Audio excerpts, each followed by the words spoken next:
আমাদের প্রতিবেশী দেশকে বলতে চাই, আমাদের দেশ নিয়ে আপনাদের ভাবার দরকার নাই। নিজের চরকায় তেল দেন, নিজের দেশ নিয়ে ভাবেন। আমাদের একটা প্রতিবেশী দেশ আছে, আমরা আমাদের দেশ নিয়ে যত ভাবি তারা তার চেয়ে বেশি ভাবে। কথা বুঝতেছেন না? আরো ভেঙে বলতে হবে। আমরা আমাদের দেশ নিয়ে যত উদ্বিগ্ন, এদের আরো টেনশন বেশি। বলেন, আমাদের দেশে শান্তি আছে না নাই? আমরা হিন্দু মুসলিমে কখনো দাঙ্গা লাগে? আসতে বলেন, কেন লাগে? ওদের পূজা পর্বণে আমাদের মাদ্রাসার ছেলেরা যে পাহারা দেয়, চিল্লায় বলেন ঠিক কিনা? আমাদের তাফসির মাহফিলের সময় ওরা ডিস্টার্ব করে, ঢোল বাজায় না। ওদের পূজা পর্বণের সময় আমাদের তাফসির মাহফিলের ডেট হলে আমরা চেঞ্জ করে দেই। সুবহানাল্লাহ! কি সাম্প্রদায়িক সম্প্রীতির রোল মডেল। আর ওই বাংলাদেশের ব্যাপারে তারা অনেক ডিসইনফরমেশন ছড়াচ্ছিল। ভারতের অনেকগুলো গণমাধ্যম, আমি জেনারেলাইজ করব না, আমাদের প্রতিবেশী দেশের সব গণমাধ্যমকে আমি দোষ দিতে চাই না। অনেকগুলো গণমাধ্যম তারা ডিসইনফরমেশন শেয়ার করেছে। ডিসইনফরমেশন আর মিস ইনফরমেশনের পার্থক্য আছে। মিস ইনফরমেশন না জেনে ভুল বুঝে একটা মিথ্যা বা ভুল তথ্য ছড়িয়ে দেয়া, এটার ক্ষমা আছে, এটার কি আছে? আর ডিসইনফরমেশন মানে ইচ্ছা করে, প্ল্যান করে, ম্যাপ করে, ছক এঁকে মিথ্যা, গুজব, রটনা সোশ্যাল মিডিয়ায় ছড়ানো, এটার ক্ষমা আছে? আওয়াজ করে বলেন, ক্ষমা আছে? ভারতের কিছু গণমাধ্যম তাই করেছে।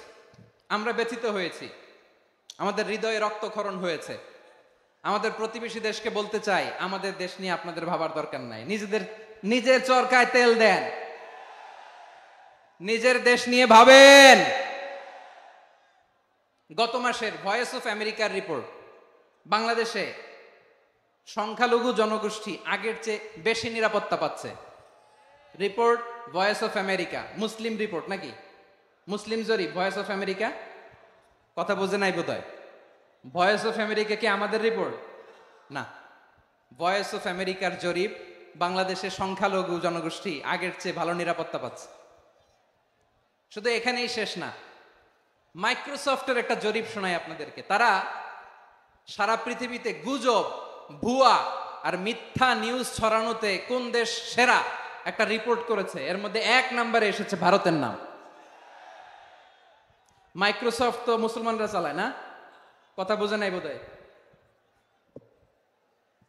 প্রতিবেশী দেশকে বলবো, আপনারা নিজের চরকায় তেল দেন, আপনারাও শান্তিতে থাকেন, আমাদেরকেও শান্তিতে থাকতে দেন। সব চেঞ্জ করা যায়, প্রতিবেশী চেঞ্জ করা যায় না। আমাদের ল্যান্ড তাদের ল্যান্ড, পাশাপাশি। আমরা চাই তারাও সুখে থাক, আমরাও সুখে থাকি, ঠিক কিনা? কিন্তু প্রতিবেশী হলে বন্ধুত্বপূর্ণ আচরণ করতে হয়। প্রতিবেশী যদি বন্ধু না হয়ে প্রভু হতে চায়, এরকম দানব প্রতিবেশী কেউ চায় না। ভারত যদি বন্ধুত্ব উপহার দেয়, আমরাও বন্ধুত্ব দিব। কি বলেন? তারা যদি বন্ধু সুলভ আচরণ করে, আমরাও বন্ধুত্ব উপহার দেব। কারণ আমাদের পররাষ্ট্র নীতি হচ্ছে সবার সাথে বন্ধুত্ব, কারোর সাথে বৈরিতা নয়। আলহামদুলিল্লাহ বলেন, কত চমৎকার পলিসি আমাদের। আমরা নির্বিবাদী, আমরা বাংলাদেশিরা শান্তিকামী। We are proud of that. এজন্য আমরা গর্ববোধ করি। আমাদের পররাষ্ট্র নীতি সবার সাথে বন্ধুত্ব, কারোর সাথে শত্রুতা নয়। তাই প্রতিবেশী দেশকে বলবো, আমার ভাইয়েরা, আপনারাও আমাদের ভাই। বন্ধুত্ব দিলে বন্ধুত্ব পাবেন। বন্ধুত্ব ইজ ওয়েলকাম, দাদাগিরি নয়। বন্ধুত্ব ওয়েলকাম, দাদাগিরি নয়। Loud and clear. ভারত যদি বন্ধুত্ব দেখায়, বন্ধুত্ব পাবে। কিন্তু ভারত যদি বাংলাদেশে আধিপত্যবাদ বিস্তার করতে চায়, বাংলাদেশের 18 কোটি জনগণ সেটা রুখে দেবে। ভারত যদি গৌর গোবিন্দের ভূমিকায় নামতে চায়, দেশের 18 কোটি মুসলমান শাহজালালের ভূমিকায় নামবে।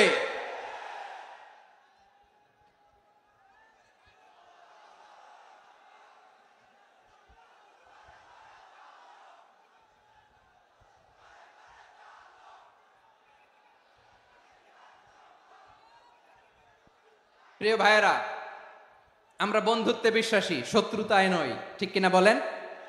আল্লাহ আমাদেরকে বোঝার তৌফিক দান করুক। তাহলে এই যে তারা বলেছে এদেশে সংখ্যালঘুরা কষ্টে আছে, দুঃখে আছে, এটা কি ঠিক?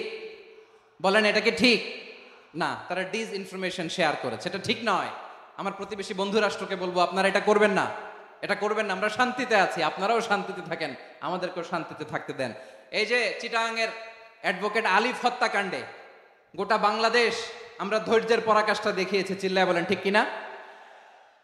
আমাদের নেতা আমাদেরকে ডেকেছে, আমরা শান্ত থেকেছি, আমরা শান্ত থাকতে চাই, আমরা ঐক্যবদ্ধ থাকতে চাই। যে কোনো ষড়যন্ত্র রুখে দেওয়ার জন্য ঐক্যবদ্ধ প্রচেষ্টার কোনো বিকল্প নাই।